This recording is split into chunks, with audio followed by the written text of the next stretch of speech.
கர்த்தர் நல்லவர், அவர் கிருபை என்றும் உள்ளது. ஆண்டவராகிய இயேசு கிறிஸ்துவின் நாமத்தினால் உங்கள் ஒவ்வொருவருக்கும் அன்பின் வாழ்த்துக்கள். இன்று ஜனவரி 13ஆம் தேதி. இந்த நாள் உங்களுக்கு ஆசீர்வாதமான நாளாக இருப்பதாக. இன்று நாம் தியானிக்கும் வசனம் ஏசாயா 28வது அதிகாரம் 29வது வசனம். அவர் ஆலோசனையில் ஆச்சரியமானவர், செயலில் மகத்துவமானவர்.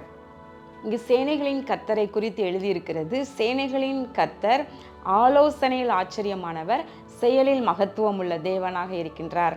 பிரியமானவர்களே, நம்முடைய ஆண்டவர் ஆலோசனையில் ஆச்சரியமானவர். நமக்கு ஒருவேளை முதியவர்களுடைய ஆலோசனைகள் நல்ல பயனுள்ளதாக இருக்கலாம். நம்மை விட ஒருவேளை பெரியவர்களுடைய, அதாவது நமக்கு கற்றுக் கொடுப்பவர்கள், ஆவிக்குரிய பிரகாரமாக மற்றும் உலக பிரகாரமாக நம்மை வழிநடத்துகிறவர்களுடைய ஆலோசனைகள் அருமையாக இருக்கலாம். ஆனால் அவை எல்லாவற்றை காட்டிலும் தேவனுடைய ஆலோசனைகள், கர்த்தருடைய ஆலோசனைகள் மிகவும் அருமையானவைகள். அவர் ஆலோசனையில் ஆச்சரியமானவர், அதே நேரத்தில் செயலில் மகத்துவம் உள்ளவர். சிலர் இந்த காலத்தில் நல்லா பேசுவாங்க, நல்ல ஆலோசனை சொல்லுவாங்க. நீங்கள் ஒரு பிஸ்னஸ் பண்ணுறீங்கன்னா உங்களுக்கு 1000 ஆலோசனைகள் ஒவ்வொருவரும் ஒவ்வொரு விதமாக சொல்லுவாங்க. இப்படி பண்ணலாம், அப்படி பண்ணலாம், இப்படி பண்ணலாம் அப்படின்னு சொல்லிட்டு நிறையா சொல்லுவாங்க. அவங்க சொந்தக்காரங்க சொல்லலாம், அவங்க கூட இருக்கிற ஃப்ரெண்ட்ஸ் உங்களுக்கு சொல்லலாம். எத்தனையோ நீங்கள் என்ன படிக்கணும், அடுத்த மேல் படிப்பு என்ன படிக்கணும், நிறைய பேர் நிறைய உங்களுக்கு ஆலோசனைகள் சொல்லலாம். ஆனால் அவர்கள் ஆலோசனை சொல்ல தான் செய்வாங்களே தவிர, ஆனால் அந்த காரியத்தில் நீங்கள் வெற்றி பெறுவதற்கு, ஜெயத்தை பெறுவதற்கு, அதை வாய்க்க பண்ணுவதற்கு ஒருவரும் கூட இருக்கவே மாட்டாங்க. அழகாக நல்ல தூரத்தில் இருந்து அருமையாக அவங்களுக்கு இருக்கிற ஞானத்தின்படி ஆலோசனைகளெல்லாம் அவங்க சொல்லிட்டு விலகிக்கிடுவாங்க. நான் தலையிட மாட்டேன் இதுக்கு மேலே அப்படின்னு சொல்லிட்டு அழகாக விலகி கொள்வார்கள். நமக்காக யாரும் எதையும் செய்ய மாட்டாங்க. ஆனால் நம்முடைய ஆண்டவரோ ஆலோசனை சொல்லுவதோடு அந்த காரியத்தில் நமக்கு செய்து முடிக்க பலனை கொடுத்து அதை ஆசீர்வாதமாக ஜெயமாய் நடத்தி கொடுக்கிறவர் நம்முடைய ஆண்டவர். சேனைகளின் கர்த்தர் தாவீதோடு இருந்தார், தாவீது வர வர விருத்தி அடைந்தான் என்று பார்க்கின்றோம். அப்போது கர்த்தர் எப்படி சேனைகளின் கர்த்தராக தாவீதோடு இருந்து எப்படி அருமையாய் வழி நடத்தினார், ஆலோசனைகளை சொல்லி அருமையாய் வழி நடத்தினார்.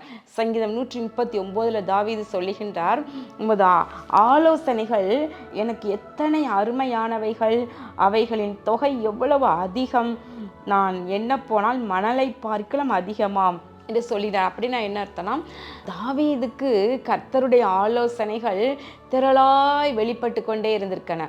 அப்போ தாவீது என்ன ஸ்டெப் எடுத்தாலும் ஒவ்வொரு ஸ்டெப்பும் கர்த்தருடைய ஆலோசனையின்படியே செய்கிற ஒரு மனிதராக இருந்திருக்கின்றார். ஒருவேளை நமக்கும் கூட சில நேரம் ஆரம்ப நாட்களில் நமக்கு ஆலோசனைகள் கர்த்தருடைய வார்த்தை வேதத்திலிருந்து நமக்கு வெளிப்படலாம்.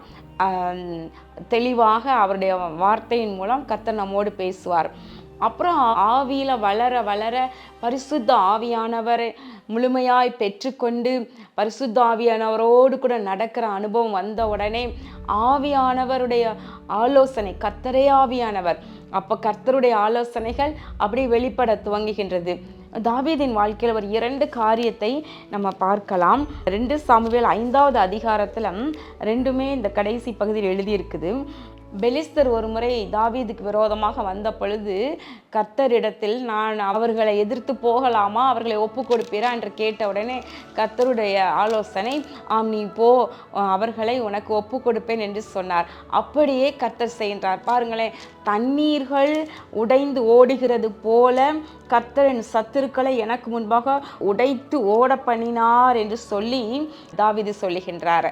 அதே போல திரும்பவுமாக ரெப்பாயிம் என்ற பள்ளத்தாக்குல திரும்பவுமா பெலிஸ்தர் தாவீதுக்கு விரோதமாக வர்றாங்க. அப்போது தாவீது கர்த்தரிடத்தில் விசாரித்து இதற்கு நான் போகலாமா என்று கேட்கும் பொழுது கர்த்தரிடத்திலிருந்து ஒரு ஆலோசனை, நீ அவர்களுக்கு நேராய் போகாமல் அவர்களுக்கு பின்னாலே சுற்றி முசுக்கட்டை செடிகளுக்கு எதிரே இருந்து அவர்கள் மேல் பாய்ந்து முசுக்கட்டை செடிகளின் நுனிகளில் செல்லும் இரைச்சலை நீ கேட்கும் போது சீக்கிரமாக எழும்பிப்போ, அப்பொழுது பெலிஸ்தரின் பாளையத்தை முறியடிக்க கர்த்தர் உனக்கு முன்பாக புறப்பட்டிருப்பார் என்றார். தாவீது கர்த்தருக்கு கட்டளையிட்டபடியே இவ்விதமாய் செய்த பொழுது பெலிஸ்தரை முறியடித்தான் என்று பார்க்கின்றோம். பாருங்களேன், நீ முசுக்கட்டை செடியின் நுனியில அந்த அசைவு இறைச்சல் உண்டாகும் பொழுது நீ புறப்பட்டு போ அப்படின்னா ஆண்டவர் தூரத்துலேருந்து பார்க்கிறவர் அல்ல. அப்படி தாவீதை அனுப்பிட்டு பார்க்கல. அவர் என்ன செய்கிறார்னா, கர்த்தர் முன்னாக எழுந்தருளி போகிறார். அவர் ஆலோசனையில் ஆச்சரியமானவர், செயலில் மகத்துவம் உள்ளவர். பிரியமானவர்களே, எங்களுடைய வாழ்க்கையிலும் கூட நான் யோசித்து பார்க்கின்றேன்.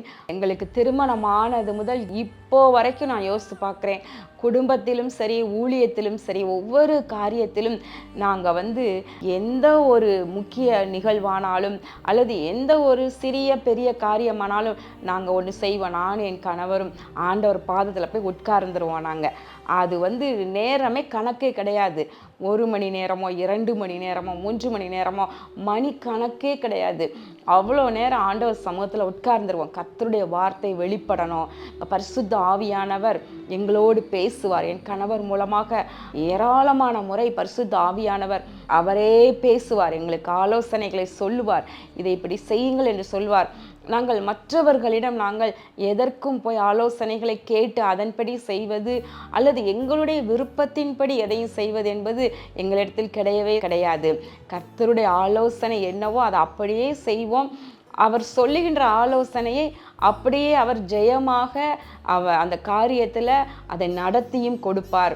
பிரியமானவர்களே, அவர் ஆலோசனையில் ஆச்சரியமானவர், செயலில் மகத்துவம் உள்ளவர். உங்கள் வாழ்க்கையிலும் நீங்கள் கர்த்தருடைய ஆலோசனைகளை பற்றி கொள்ளுங்க. நான் உன்மேல் என் கண்ணை வைத்து உனக்கு ஆலோசனை சொல்லுவேன் என்று சொல்லியிருக்கிறாரே, அழகாய் உங்களுக்கு போதித்து நடத்துவார், அருமையாய் உங்களை நடத்துவார். கண்களை மூடி ஜெபம் பண்ணுவோமா? எங்கள் அன்பின் பரலோக பிதாவே, இதோ இந்த நாளிலும் சேனைகளின் கர்த்தர் ஆலோசனையில் ஆச்சரியமானவர், செயலில் மகத்துவம் உள்ளவர் என்பதை குறித்து தியானித்தோம். உடைய பிள்ளைகளும் கூட உடைய பாதத்தில் காத்திருந்து உடைய ஆலோசனைகளை பெற்றுக்கொண்டு அதன்படி தங்கள் வாழ்க்கையில் ஒவ்வொரு காரியத்தையும் செய்ய நிற்கிருபை செய்வீராக. நீர் ஆலோசனை கொடுப்பதோடு ஆண்டவரை செயலில் மகத்துவம் உள்ளவராக வாழ்க்கையிலே ஒவ்வொருவருக்கும் வெளிப்படுவீராக. இயேசு கிறிஸ்துவின் நாமத்தினாலே வேண்டிக் கொள்கிறோம் நல்ல பிதாவே, ஆமேன்.